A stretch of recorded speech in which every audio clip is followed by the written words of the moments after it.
Oh, really? Is it nice question?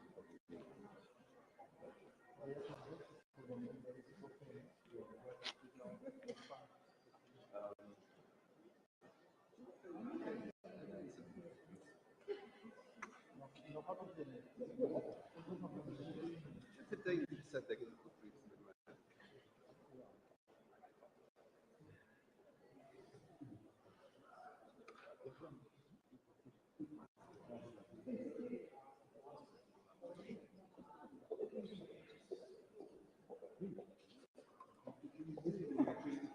Yeah, yeah. When they were in hell as well.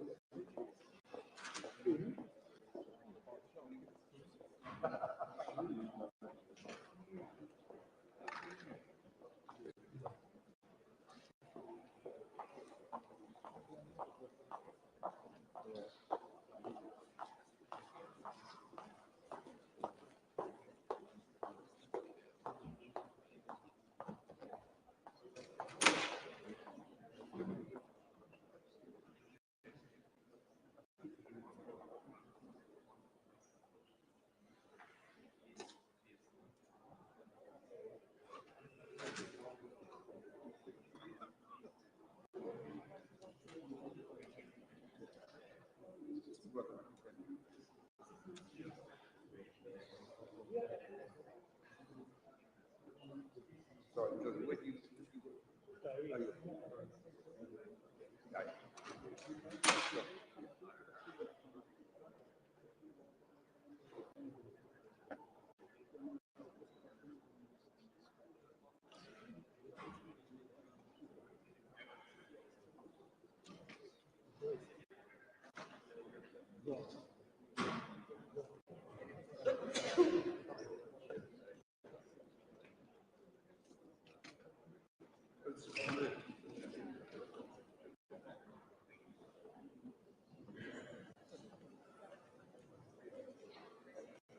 yeah, yeah.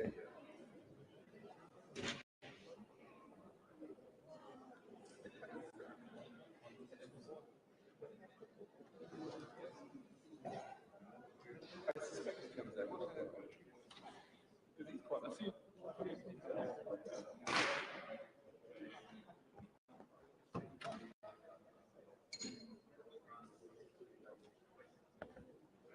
No, I mean, it's something. No, I didn't.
But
to be honest, it is like that.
Good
afternoon, Mr. Moore. What are you expecting from today's meeting? First time in NATO. Hopefully it will be productive. Any concrete outcomes to expect? After the meeting.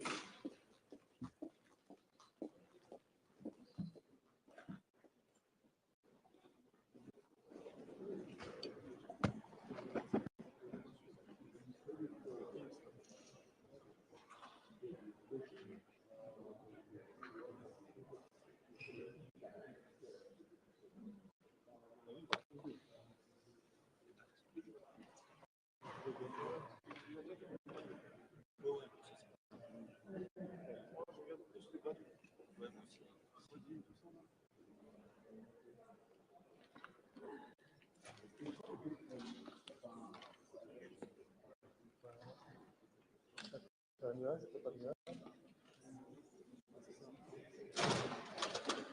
Là, il y a un nuage. Hein. Il y a un nuage pour l'instant.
Good afternoon, everyone, distinguished media.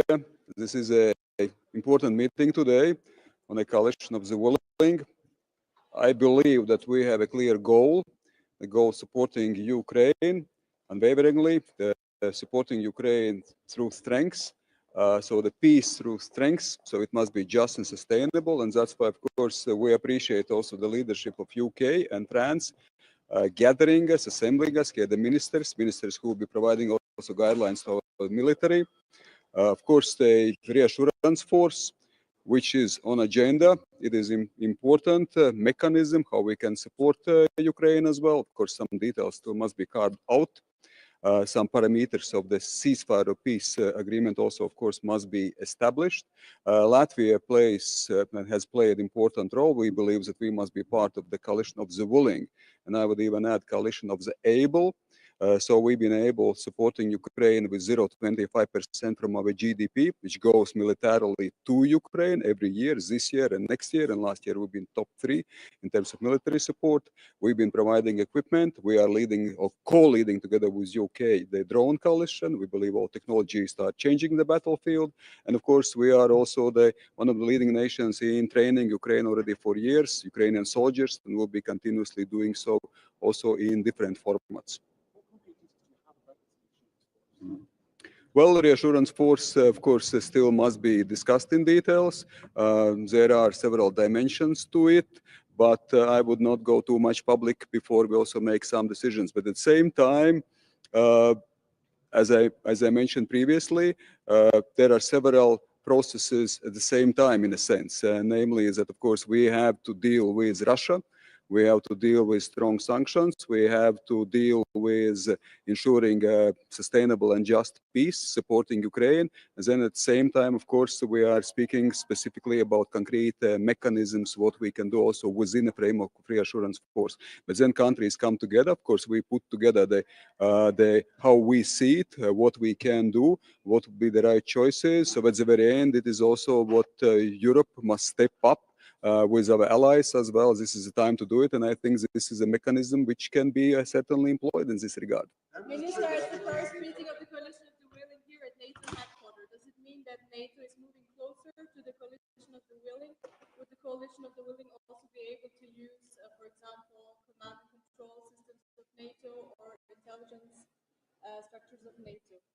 Well, there are different formats, and there is a format, of course, coalition of the willing. There is a format of Ramstein, which will take place tomorrow. So there are ways, formats, what can be employed in this regard. It is not a NATO mission in any way. So yes, it takes place in a NATO building, but at the very end, this is a coalition of 30 countries with different regional perspectives as well here.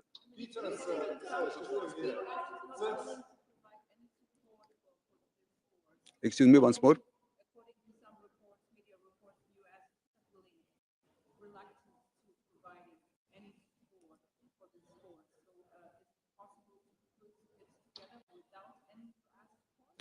Well, let's face it. Let's not underestimate what Europe and European partners have. We are strong economically. We are developing, of course, our capabilities in military terms and defense terms. I think everyone understands also that it goes hand in hand. More military financial investment in our defense also means that we can also organize things, coordinate things, and also support Ukraine more efficiently. So these are by the framework. Within the EU white paper, of course, it is about what Europe can do itself, but it is about also porcupine strategy supporting Ukraine. So what do I mean by this? We can do a lot ourselves. We can do a lot as European nations. We have a lot of our own capabilities. At the same time, yes, still there are sort of the details must be carved out how we cooperate with our partners. We believe strongly in transatlantic language. We believe that, again, those formats like Ramstein must be sustained, where US is also part of, but there are also other formats where US might not be part of. And I guess fairly enough that in our neighborhood, in European neighborhood, we Europeans should be able also to deal efficiently with aggressor countries, especially taking out our capacities, our capabilities, our will also to, of course, invest in those challenging times what we are all facing. Will the reassurance force How many troops on the ground would be a credible reassurance force, and how many is your country willing to supply? Well, there are of course still discussions also in specifics. As I said, I will not go perhaps into the details. Yes, there are countries which are now also discussing, considering nationally what they can contribute. Of course, contributions are extremely important. We must remember that Europe have all around 2 million soldiers. So 2 million under uniform. So we can actually do a lot. Another question is how efficient we are, how able we are to put together mobile forces. But again, this is a wider context. What is a peace agreement or ceasefire framework? So there are a number of pieces of puzzle which we should put together. There is certainly the will. That's why the reassurance force is being discussed, what specifically we can do. And Latvia, yes, we consider potentially also, of course, contributing. But once more, it is connected, it's related specifically to the peace agreement or ceasefire parameters. It is also, of course, focused on what we do in terms of training. I mean, we've been, I would say, training leader of Ukrainian soldiers. So we, of course, certainly would see potential also some role in this regard. And last but not least, for Latvia, for some other countries which are on the eastern flank, we have to ensure also our regional eastern flank protection defense against aggressor countries. So that's why, of course, also the providing, contributing soldiers or representatives or contribution to the reassurance force in Ukraine, we should not weaken our own defenses, being on a border with aggressor country. And we take it very seriously. We contribute strongly. In coming years, it will be 5% from our GDP will go for defense expenditure. Would it be an option that the reassurance force will end up just being a monitoring force in Ukraine? Well, first of all, once more, we are all interested in ensuring the stable peace, just peace, and sustainable peace. So that's why, of course, we have to provide everything what we can provide, also what Ukraine needs. So this is for task for the countries, also task for the ministers, together with the military planning. So to go hand in hand, how we can do it as more efficient. So there's certainly mission from mission differs, so there are different missions. So certainly this reassurance force, I think already name expresses quite a lot. So it of course reassures first of all Ukrainian side. We realize who is aggressor country and who must be supported as well. I have confidence in the talks that many states, other states will send troops, and do you think it will be enough? Well, of course, we must do everything what is efficient, what we can also agree upon. Yes, if it's 30 countries, we must remember that every country, of course, has its own capabilities, also understanding. But same time, there is a common understanding that we have to be unified. That's why this is a coalition of the willing, and I once more can underline it's not just coalition of the willing, it's also a coalition of the able. But it is those countries which provided support and which look for a new upgrade, new enhancement of that support, what we can provide. Of course, let's be realistic. Most likely there are some limits as well, as I said, about the quite a number of soldiers at disposal of European nations. But same time, it must be also tailored according to all the needs under concrete circumstances, also with clear sort of setting and format in mind what ceasefire means, what potential peace agreement means.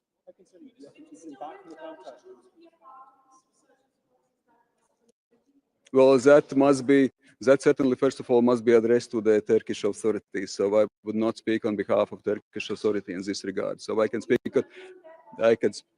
on. Well, of course, it is discussable. The coalition of the willing consists of many countries. And of course, if Turkey would express also its willingness, I think it certainly should be discussed. NATO is part of NATO. Turkey is our ally.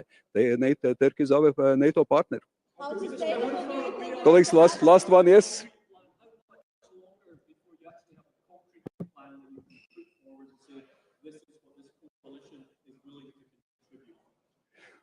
Well, again, the primary goal is to ensure the just and sustainable peace. So that's why there are a number of those dimensions what we have to deal with. So the war has been lasting already for 3 years. So we realize that this is existential threat, of course, to Ukrainian nation, but to all of us. So that's why, of course, on the one hand, we must be as fast as possible. There is a sense of urgency, but at the same time, we have to put all the pieces of puzzle efficiently together. So once more, there is a strategic dimension, there is operational dimension, there is, of course, also Ukrainian side and willingness and identification of those needs, what should be also efficiently implemented together. So there are a number of those elements which should be sort of put together efficiently in a good synergy. Thank you.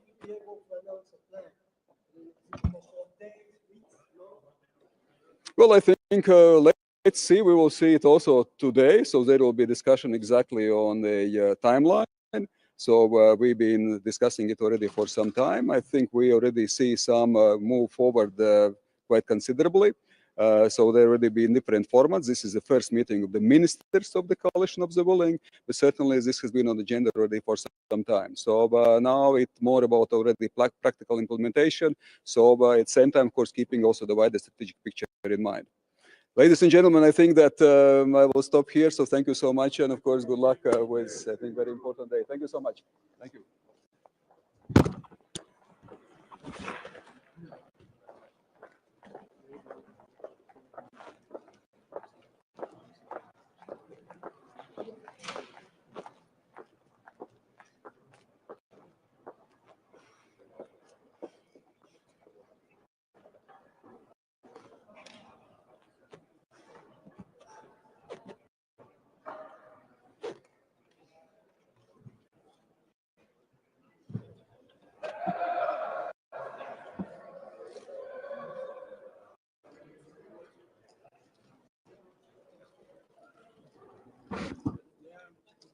Hi, good afternoon. Just shortly from the Finnish perspective, this is an important meeting, first meeting with defense ministers in a coalition of willing. We are seeing that Russia doesn't have enough desire for peace. So it's highly important that we are strengthening the Ukraine's position in military, in industrial field, and also at the financial field, and also increase the pressure for Russia to come to the negotiation table. And of course, we are today having also the briefings from the military side that what kind of could be these security arrangements after the peace or ceasefire or some kind of peace treaty.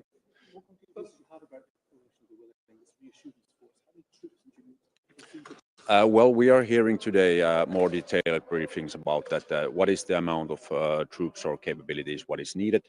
But the main focus must be that the Ukraine's armed forces are the top one priority now to strengthen up. That's their key security guarantee, that we have to even more strengthen their army and defense industry after the ceasefire. And the second pillar is that this Western forces or Western operation will support the Ukraine's army forces. Do you think would be necessary to provide reassurance for Ukraine from Western nations, including your own? How many are you prepared to contribute to? Well, there's a lot of public discussion now about the amount of troops, but we are now hearing the military assessment today. And of course, the Ukrainians are the key players, or of course here now, that what is their assessment. From the Finnish perspective, we think that the United States is a crucial player still in the guaranteeing the lasting security, and that's why we are emphasizing that the United States must be involved in somehow. Thank you. I have to go.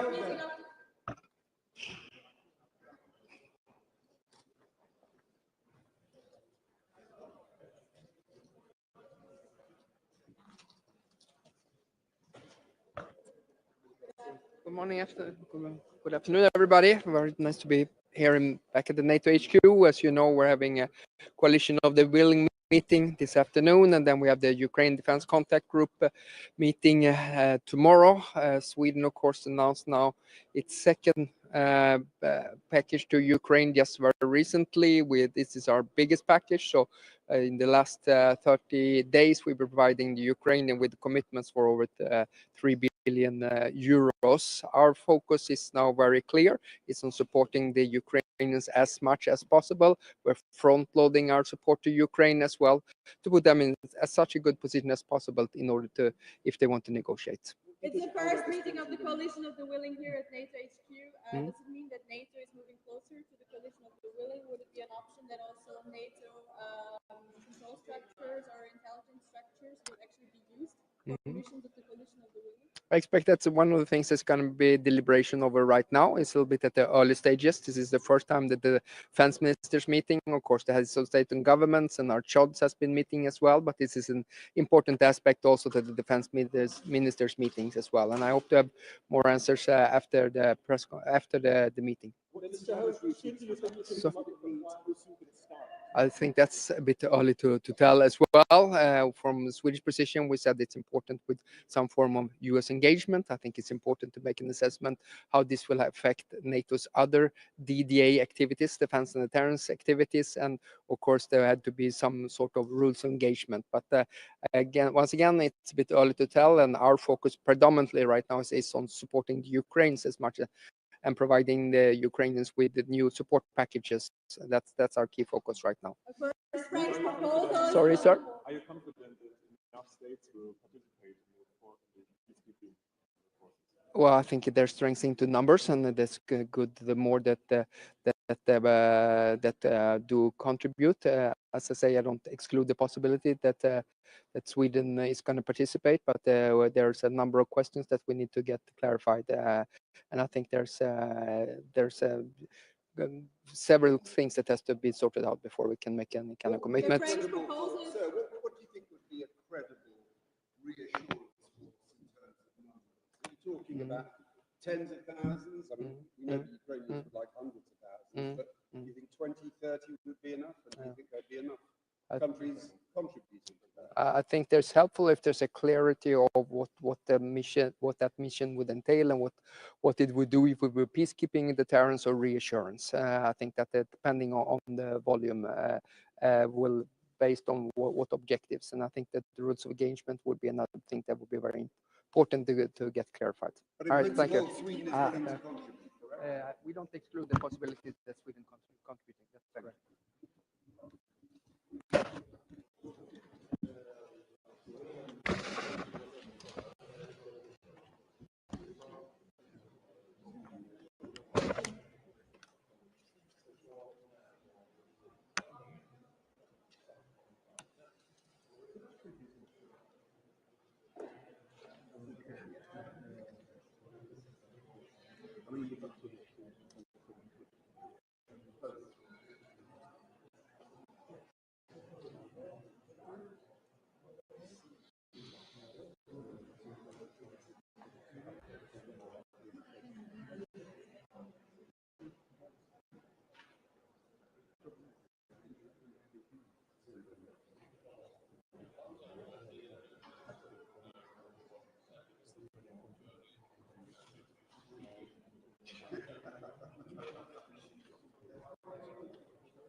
Some parts this morning.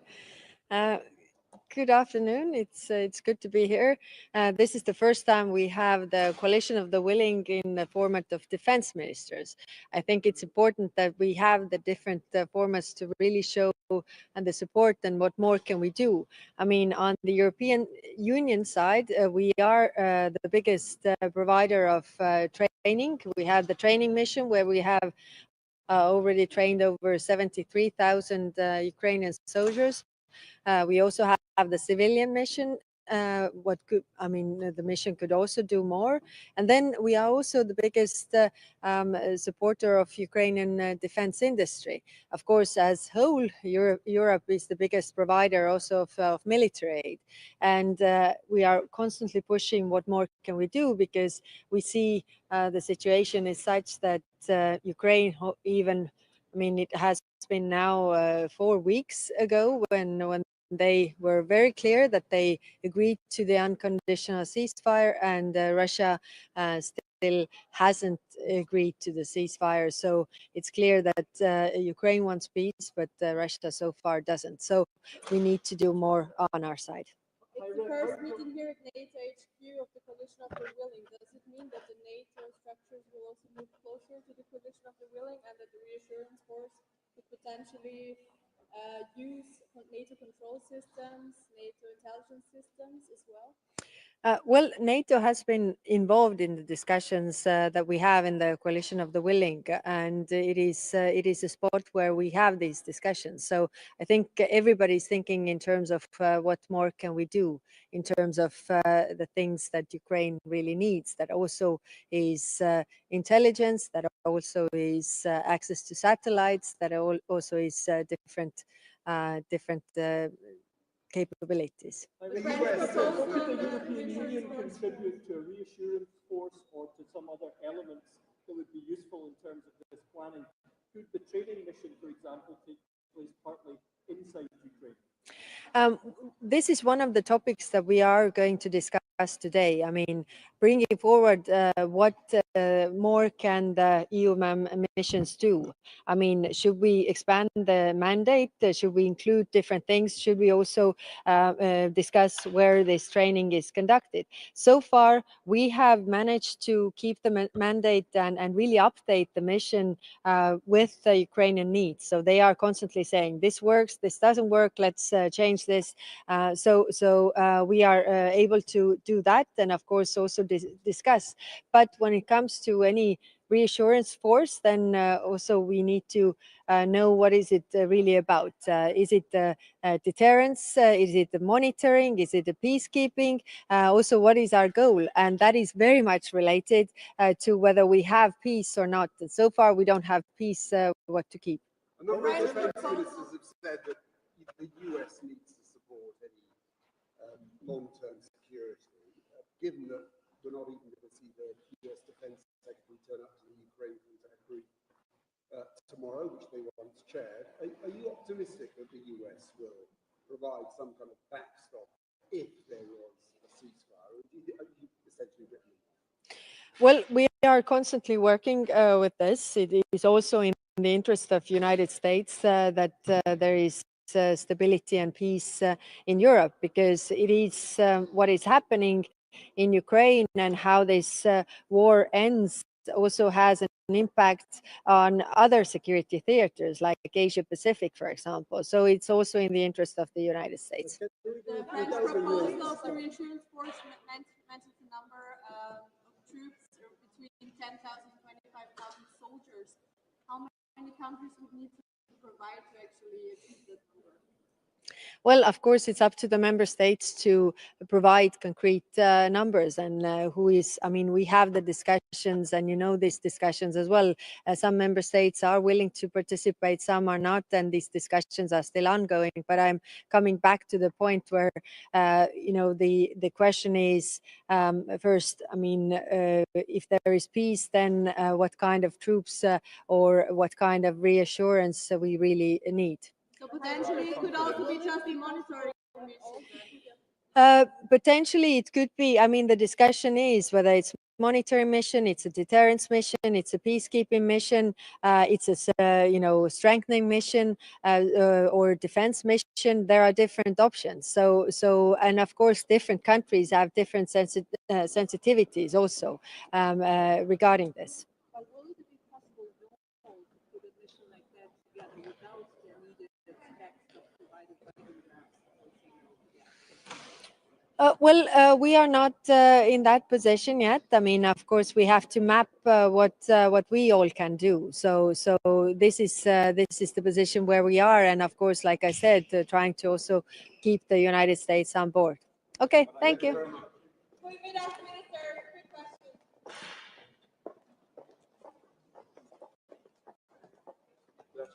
Hi. So what are you expecting today on the discussions on the reassurance force? Macron was mentioning troops between 10,000 and 25,000 soldiers. Is this something that is discussed today? How many countries would provide? Would the Netherlands be able to conclude?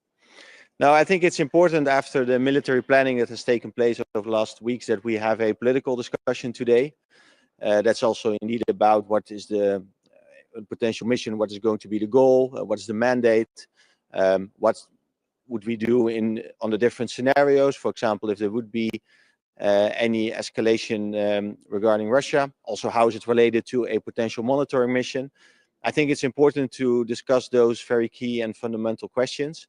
And of course, for some countries, it's clear what they are willing to do. For the Netherlands, we need to go through a political approval process first. So for us, it's important that there's a clear picture on what such a mission would entail. And then we can also have our national decision-making process first within the government and then also with our parliament. Do you think Europe is strong enough? Sorry. Sorry, just very quickly. How successful do you think a reassurance force would be without that backstop from the US? It really depends. So of course, to have the US on board, also when it comes to some enablement, I think it is important. And of course, it is good if the United States is very explicit about its support and backstop. But it really depends on the mission, to what extent the US involvement is needed. So we need to discuss that in more detail. So you're first. What do you think? How many troops would be needed to provide the It peacekeeping? really depends on the mission. So you use the word peacekeeping mission. It's a very different definition than a assurance mission. So it really depends on the goal of the mission, and also it really depends on the goal of the mission how much resource you need. Do you see we can do it without the US backstop? Are we credible enough without them? I think it's very important to have the United States on board. But then it also needs to be clear what type of mission and what we ask from the United States, and that's what we will discuss also today. What is the signal that the coalition of the willing is meeting at NATO HQ today? Not in Paris or London. I think it is important also to show, of course, that there, regardless of what type of mission it's going to be, that there is a connection to NATO, because we need to work on security guarantees for Ukraine, and at the same time make sure that we keep our collective defense and deterrence through NATO, and that it's as strong as ever. So of course there's always a connection. How many more troops do you need, sir?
can hear him, mate. Okay. Thank you last time. Oh, yes, yeah. You could kindly do the same. Yeah, yes. Yeah, well. Don't put this on.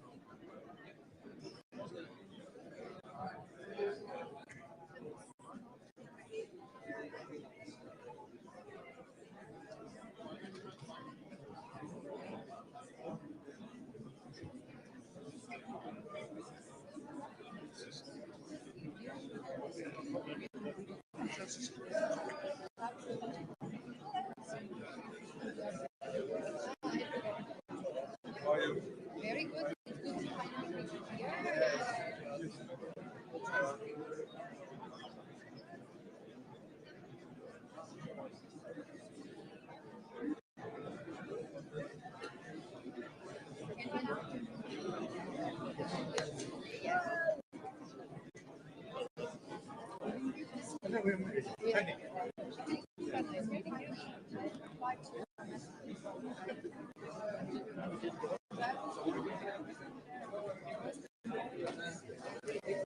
So,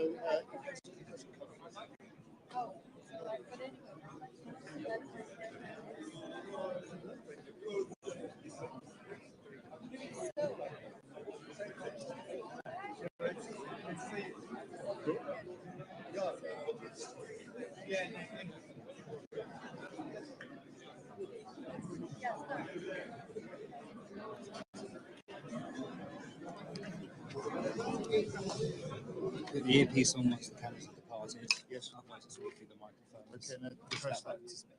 Will do. Thank you. Can you put this on when the cameras go? Thank you so much.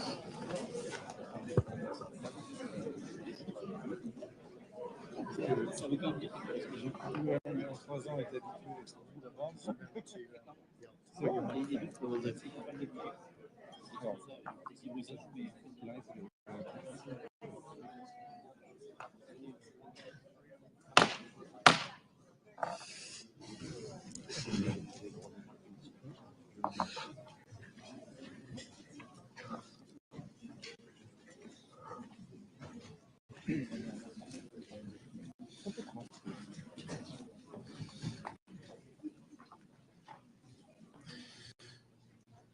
Good afternoon, all.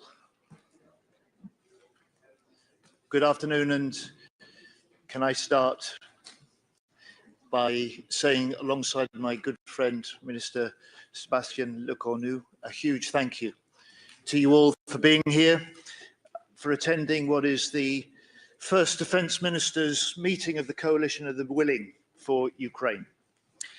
And I want to thank the 200 military planners from 30 countries in Europe and beyond who've been hard at work in recent weeks. Together, we're stepping up as one, ready to secure Ukraine's future following any peace deal. We advance the momentum of that planning here today, planning to put Ukraine in the strongest possible position to protect its sovereignty and to deter any further Russian aggression. And while today's discussions will be private, our planning is real and substantial. Our plans are well developed, and we have clear objectives for Ukraine. First, to secure safe skies. Second, to secure safe seas. Third, to support a peace on the land. And fourth, to support the Ukrainian armed forces to become their own strongest possible deterrent. Our reassurance force for Ukraine would be a committed and credible security arrangement to ensure that any negotiated peace does bring what President Trump has pledged, a lasting peace for Ukraine.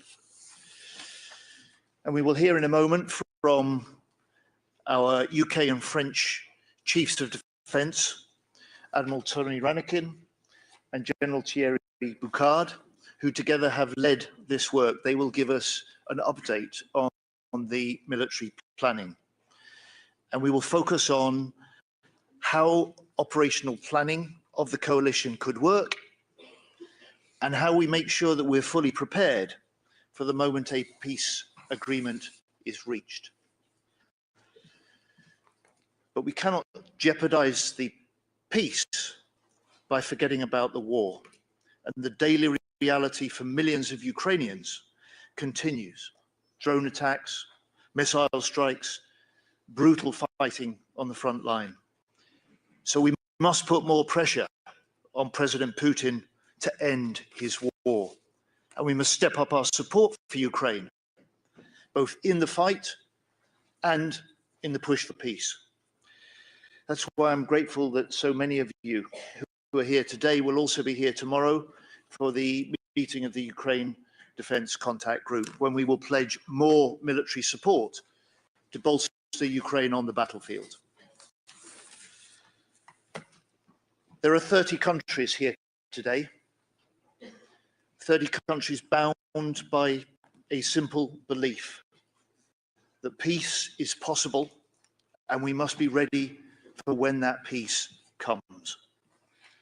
That's why the work of this coalition is so vital. We're stepping up, we're serious, we're sending a signal to President Putin and to Minister Umerov and the Ukrainian people. We stand with you in the fight and we will stand with you in the peace. Thank you. Now, if I may ask the media to leave, we will then turn to Minister Lecornu and get on with the meeting.